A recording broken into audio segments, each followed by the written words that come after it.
Sinus problem అనేది ఈ చలికాలంలో చాలా మందికి వచ్చే ప్రాబ్లం అన్నమాట. దీన్ని సీరియస్ గా తీసుకోవాలా లేదా, దీనికోసం డాక్టర్ని సంప్రదించాలా లేదనేది చాలా మందిలో ఈ ప్రాబ్లం ఉన్నోళ్ళలో ఉన్న డౌట్ అన్నమాట.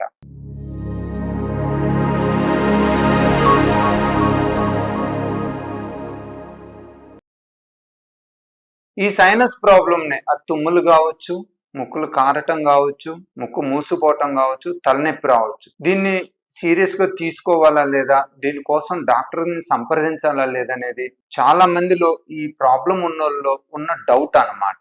డెఫినెట్ గా ఏంటంటే దీంట్లో మెయిన్ గా క్రానిక్ ప్రాబ్లం ఉన్నోళ్ళు, రికరెంట్ ప్రాబ్లం ఉన్నోళ్ళు, రెగ్యులర్ గా జలుబు చేస్తా, థ్రోట్ పెయిన్ వస్తా, ఎస్పెషల్లీ వీటితో పాటు diabetes, hyper tension, asthma, other auto immune disorders ఉన్న వాళ్ళు మట్టి ఖచ్చితంగా మనం దీన్ని సీరియస్ గా తీసుకోవాలి. ఎందుకంటే ఈ ప్రాబ్లం ఉన్నోళ్ళు అంటే ముక్కుల మట్టి కారినా, తుమ్ములు వచ్చినా, ముక్కు మూసుకుపోయినా, దగ్గు ఎక్కువ వస్తున్నా కూడా వీళ్ళల్లో మనకి ఈ allergic fungal sinusitis, allergic bronchial asthmas, allergic fungal infections అంటే ముక్కులోను, సైనస్ లోను, లంగ్స్ లోను ఉండే అవకాశం ఉంటుందన్నమాట.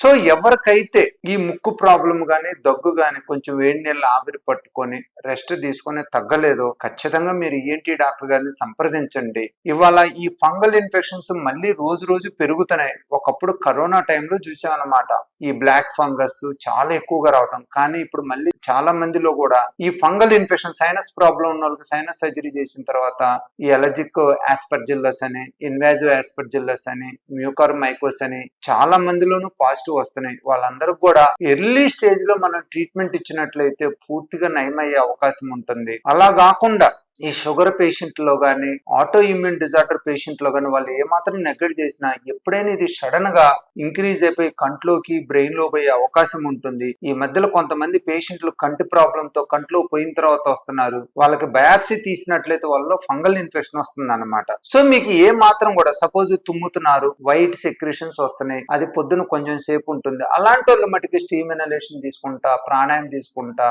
అలానే కొంచెం ఫిజికల్ యాక్టివిటీ చేసుకుంటా కంట్రోల్ చేసుకోవచ్చు. కానీ ఎవరికైతే ఎస్పెషల్లీ నొప్పి ఉంటుందో, ఫేషియల్ పెయిన్స్, అలానే ముక్కు మూసిపోతుందో, ముక్కులమ్మటి బ్లాక్ సెక్రేషన్స్ వస్తాయో లేదా ఎల్లోయిష్ సెక్రేషన్స్ వస్తాయో అలాంటి వాళ్ళు ఎట్టి పరిస్థితిలో నెగ్లెక్ట్ చేయొద్దు. మీకు హైదరాబాద్ లో ఉన్న ఏషియన్ ఈఎన్టీ కేర్ సెంటర్, ఇది బేగంపేటలో ఉందన్నమాట.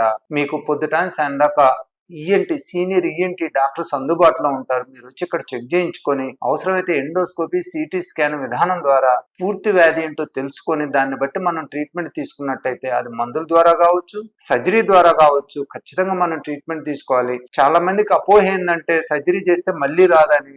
ఎప్పుడు కూడా మనం ఉన్న వ్యాధిని ఖచ్చితంగా తీసేయాలన్నమాట. లేనట్లయితే అది బోన్ స్ప్రెడ్ అయ్యి ఆస్టిఐటిస్ వచ్చిందంటే మనకి ఫేషియల్ పెయిన్స్ అనేవి పర్సిస్టెంట్ గా ఉండి చాలా రోజులు కూడా ఇబ్బంది పెడుతుంటాయి. చాలా మంది అంటారు ఆపరేషన్ అయిందండి, సైనస్ అయినా కూడా మొక్క నొప్పిగా ఉందని. దీనికి మెయిన్ కారణం ఏంటంటే వాళ్ళు చాలా రోజులు ఉండటం వలన లోపల ఉన్న బోన్ కూడా ఇన్ఫ్లమేషన్ అయ్యి అక్కడ కొద్దిగా ఆ ఇన్ఫ్లమేషన్ ఒకసారి బోన్కి వచ్చిందంటే కొద్దిగా తగ్గడానికి చాలా టైం పట్టింది. ఒక్కోసారి మైల్డ్ పెయిన్స్ అని ఉంటాయి అన్నమాట. సో మీకు అలాంటి సిచ్యువేషన్కి వెళ్లకుండా మీరు ఇనిషియల్ గా ప్రాబ్లం ఎక్కువగా ఉన్నా, ప్రాబ్లం రికరెంట్ గా ఉన్నా ఖచ్చితంగా హైదరాబాద్ లో ఉన్న ఏషియన్ ఈఎన్టీ కేర్ సెంటర్ ని సంప్రదించండి.